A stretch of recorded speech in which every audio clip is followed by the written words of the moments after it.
2025.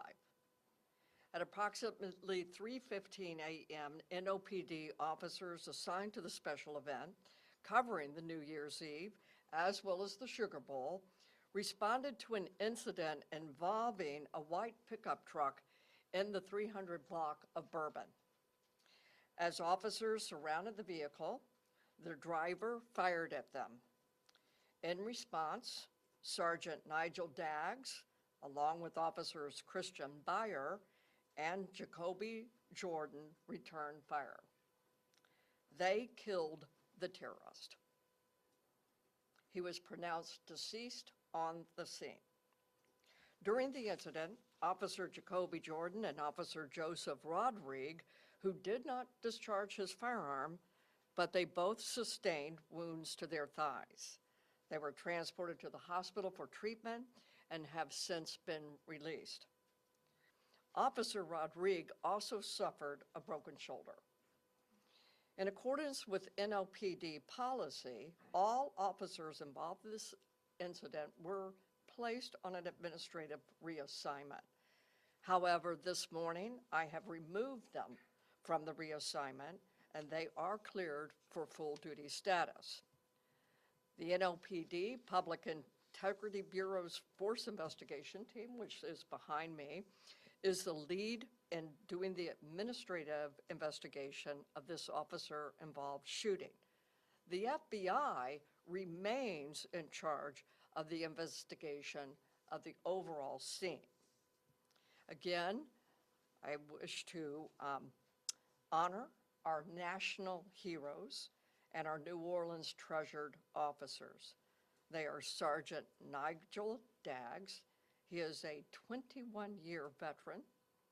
Officer Christian Byer and Officer Jacoby Jordan are almost 2-year veterans.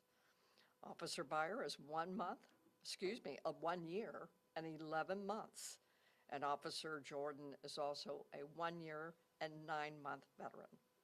Officer Rodrigue is a 9-year veteran and 8 months, so almost 10 years with our department. We do recognize the public's interest in this matter. However, this incident is still under investigation. I will have to be limited in answering questions for you as well as our team, but we will take the questions that we can. Okay, we're going to start over with you, Cassie. You want to shoot? Go ahead.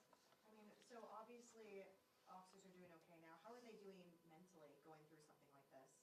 I think all officers involved in this particular incident, this is a different event, and with it, it carries a different heavy burden. I think, and we have about 175 staff members who will be having some wraparound services for those very issues, but the officers have been in good spirits, and this weekend they're being honored in Texas, as well as some other national recognitions, and that's why they are national heroes, and but they are treasured, so our treasured officers. And one more question, were you able to see other body camera video? I mean, obviously you've probably been reviewing all this. What did you see kind of this incident? You're going to see this when we release it, what we have in terms of the body-worn camera footage. Of course, all of us were actually on the scene. And I know Chief Gantier was on the scene within about 2 minutes. I live 3 blocks away. So I was also on the scene very, very quickly. Okay. Fox 8. Chief, if you could talk to, in the body camera video, we see that there are some bystanders in the area when officers open fire on the suspect. Can you talk about that decision and how difficult it is, even when you have a situation like this, to decide to shoot? Right. Officers are trained for shoot scenarios like that. They are highly trained, and that's what you saw. These are split-second decisions, and so this portion that we're releasing to you has to do with the policy issues, and it's clear that these officers were well within policy, and so we have zero concerns about that. But all officers are faced with shoot, don't shoot, and this was clearly within the law and clearly solidly within a policy. Jack? Yeah, when officers approached the vehicle, did they believe it had been acting maliciously, or did they consider, maybe it was a drunk driver or something like that? Did they know in advance that it? They have given their statements, and that will all be available at the right time. So it is then that they will, their thinking and understanding will be made public. Paul? Yeah, can you talk a little bit about the officers that were already nearby because they were making an unrelated arrest, and how many officers were there? I can't speak to that for you right now, and I have to kind of leave it up to the investigators what they know and what they can speak to. What can you say about the number of officers that happened to be within that general vicinity? You know, I'm actually going to, I know that our numbers were, I don't have the actual numbers. I wasn't prepared for that, but if someone can speak to it, yeah, go ahead. So, Sergeant Michael Guask with the Force Investigation Team.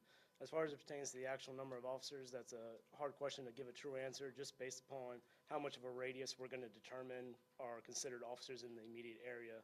This was New Year's Eve coverage, so several officers were out there, not only from NOPD, but other outside agencies that assisted with that coverage.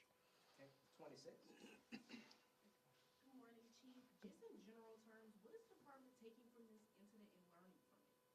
You know, that is part of the after-action review that we have brought Bill Bratton in. That's going to be one of the scopes of his investigation, is to also not only tell us about the future, but as he even articulated yesterday, he will be addressing the past, the present, and the future. And so we will want to have a fulsome review, and that will absolutely be a part of our process. WWL Radio? Nothing, thank you. Okay, Chelsea? I'm sorry. Chief, could you speak to whether or not any bystanders happened to be injured by any gunfire in this incident? I saw only in the media that you reported, but I believe it was told this morning that someone did receive. I think it was shrapnel, but I don't know if they were actually shot. But if it was shrapnel, I do know one. Yeah. I don't know a lot of details over it. That's why I'm kind of like, I know only real big picture of it. Okay. Yeah, one last question will go to Paul. Can you I'm tell sorry, us hold on, why- Paul, give me 1 second. Go ahead, sir, I'm sorry. Jeff Adelson with the Times Picayune. There's only one shot coming from or it appears there's only one shot coming from the cab on the video, and there's multiple people that, including officers who were injured by gunfire. Is it possible that some of the people who were injured by friendly fire from police officers? That is a detail that will be a part of the FBI's investigation, so I can't speak to that right this particular moment. Yeah, that'll be the FBI.